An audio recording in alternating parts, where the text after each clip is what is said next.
అనేక మూతబడినటువంటి పరిశ్రమలు సిర్పూర్ కాగజ్నగర్లో కానీ లేక వరంగల్ జిల్లాలో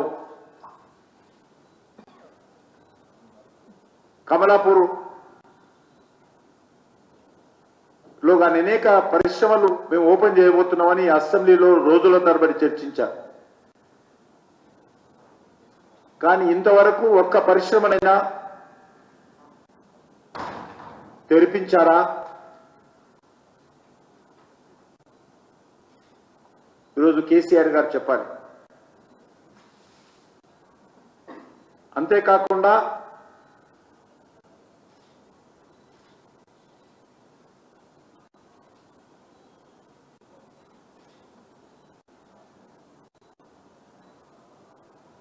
ఈ రాష్ట్రంలో అనేక చిన్నతర పరిశ్రమలు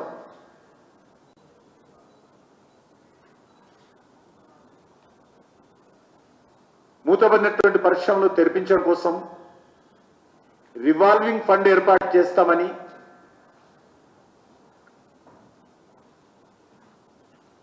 నేటి బీఆర్ఎస్ నిన్న టీఆర్ఎస్ మేనిఫెస్టోలో ప్రకటించింది. కానీ ఇంతవరకు రివాల్వింగ్ ఫండ్ ఇంకా గాలిలోనే రివాల్వింగ్ అవుతుంది.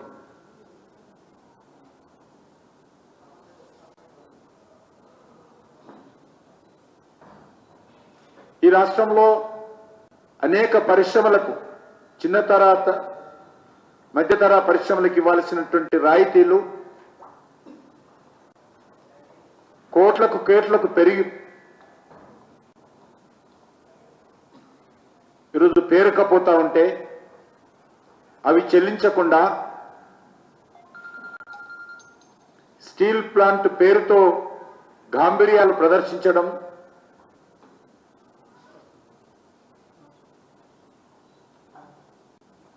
ఫోజులు కొట్టడం,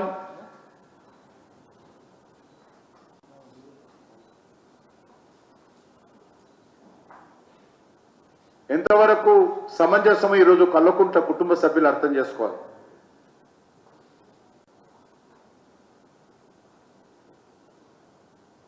అనేక పరిశ్రమలకు ఇవ్వాల్సినటువంటి రాయితీలు బకాయిలు పేరుకుపోయి ఇబ్బందులకు గురవుతున్నటువంటి పరిస్థితుల్లో ముఖ్యంగా షెడ్యూల్ క్యాస్ట్కు చెందినటువంటి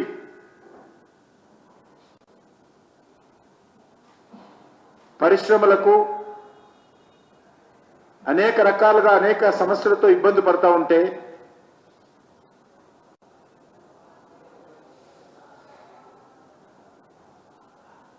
₹837 కోట్ల బాకీ ఉన్నది. షెడ్యూల్ క్యాస్ట్కు సంబంధించినటువంటి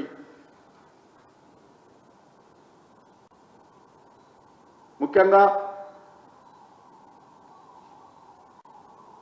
రాష్ట్రంలో ఇంకా అనేక రకాల సబ్సిడీలు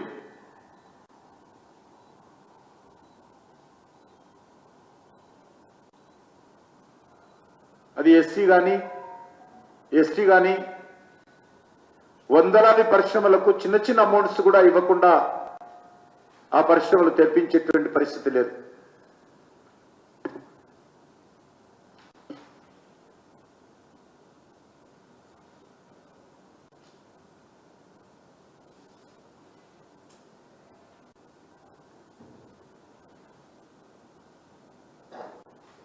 తన వైఫల్యాల నుంచి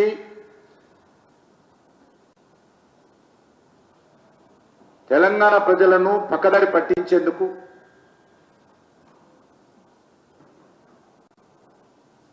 ఈ రకమైనటువంటి ఎత్తుగడలు కల్వకుంట్ల కుటుంబం వేస్తున్న విషయం అందరూ అర్థం చేసుకుంటున్నారు.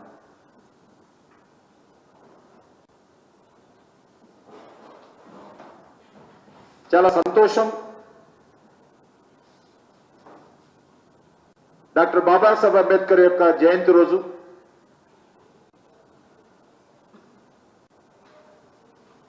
సుమారు 9 సంవత్సరాల తర్వాత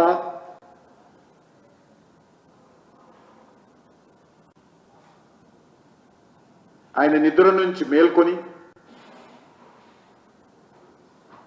ఏదైతే బయటికి రావడం ఉందో ఇంటి నుంచి మొదటిసారిగా జరిగింది.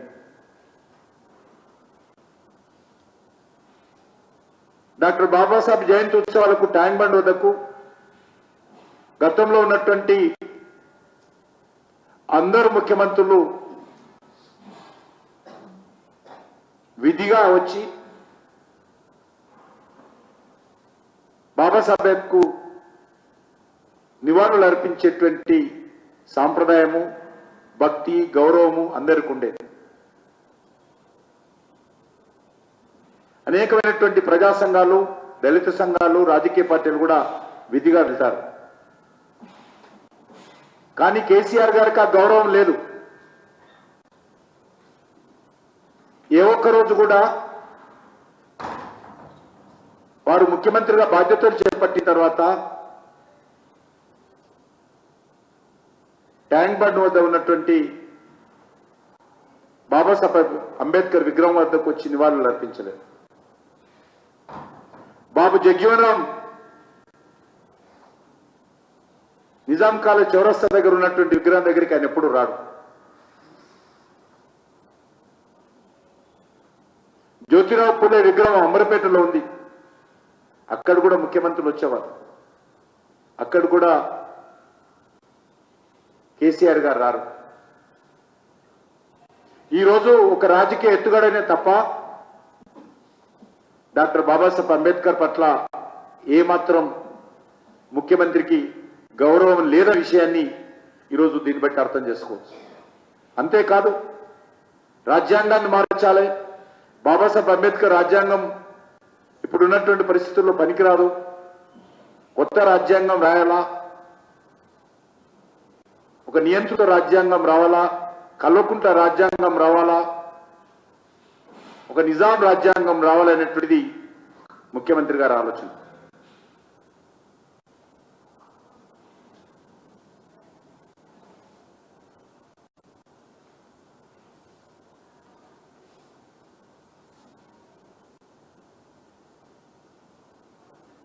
ముఖ్యమంత్రి గారు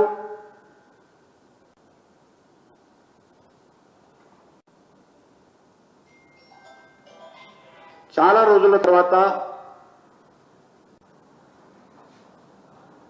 అంబేద్కర్ విగ్రహం దగ్గరకు వచ్చారు. నేను కోరుకుంటున్న నెక్స్ట్ ఇయర్ కూడా ఆయన ముఖ్యమంత్రిగా ఉన్నా లేకున్నా కూడా వస్తే బాగుంటుంది. ఎందుకంటే ఆయన ఏ రకమైనటువంటి సాంప్రదాయాలు ఆయన పాటించాడు. తెలంగాణ సమాజం గమనిస్తున్నది. భద్రాచలంలో శ్రీరామనవమికి శ్రీరాముని కళ్యాణం కావలసినటువంటి తలంబరాలు కానీ, పట్టు వస్త్రాలు కానీ రాష్ట్ర ప్రభుత్వం తరఫున, తెలంగాణ ప్రజల తరఫున సమర్పించేటువంటి సాంప్రదాయము అనేక రోజుల నుంచి ఎవరు ముఖ్యమంత్రిగా ఉన్నా వారు అత్యంత భక్తి శ్రద్ధలతో తీసుకెళ్తారు. ఈరోజు ముఖ్యమంత్రి గారు దానికి తిలోదకాలు ఇచ్చారు.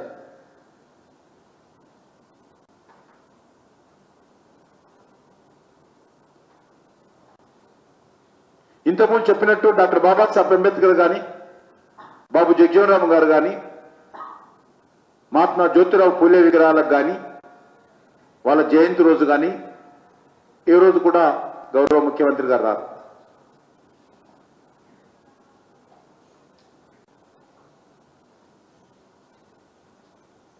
ఈ రకంగా అన్ని వర్గాల ప్రజలను సెంటిమెంట్ను అట్టి చేసినటువంటి వ్యక్తి ఎవరైనా ఉన్నారంటే అది కేసీఆర్ గారు. అక్కడ దళిత సమాజాన్ని సెంటిమెంట్ను అట్టి చేశారు. అంతేకాదు, దళితులను ముఖ్యమంత్రి చేస్తా, దళితులకు 3 ఎకరాల స్థలం ఇస్తా, దళిత బంద్ ఇస్తా. ఇది దళిత బంద్ పోయి ఈరోజు టిఆర్ఎస్ బంద్ అయిపోయింది, బీఆర్ఎస్ బంద్.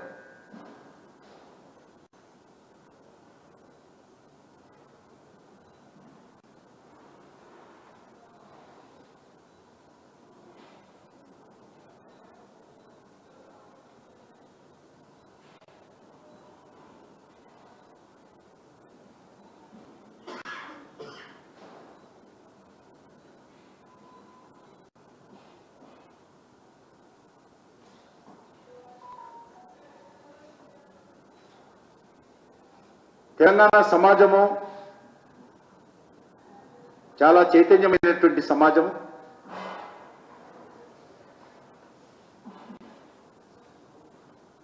అదేవిధంగా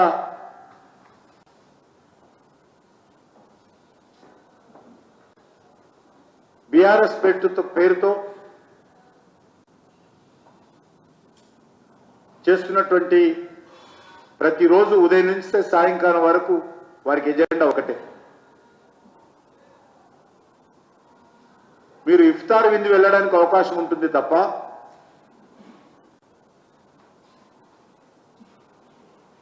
అందంగా అలంకరించుకొని వెళ్తారు, అది మీ ఇష్టం. కానీ భద్రాచలానికి రారు.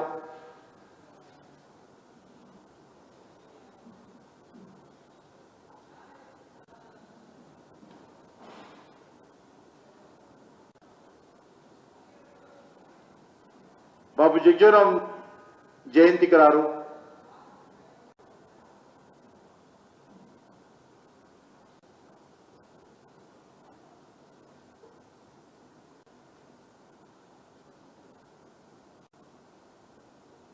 ఆల్ పార్టీ లీడర్లతో మాట్లాడడానికి సమయం ఉంటుంది.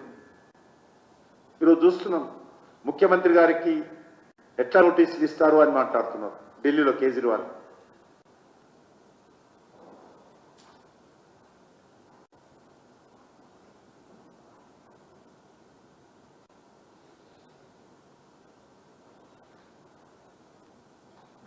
డాక్టర్ బాబాసాహెబ్ అంబేద్కర్ భారత రాజ్యాంగంలో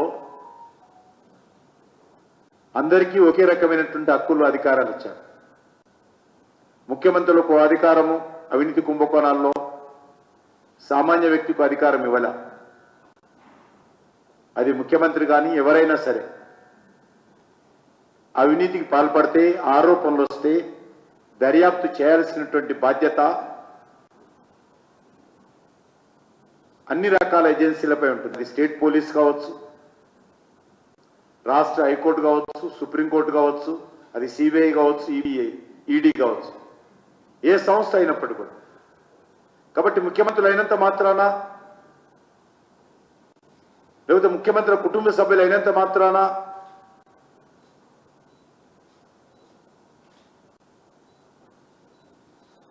అవినీతి ఆరోపణలు వస్తే దర్యాప్తు చేయకూడదని ఎక్కడైనా రాజ్యాంగంలో ఉందా?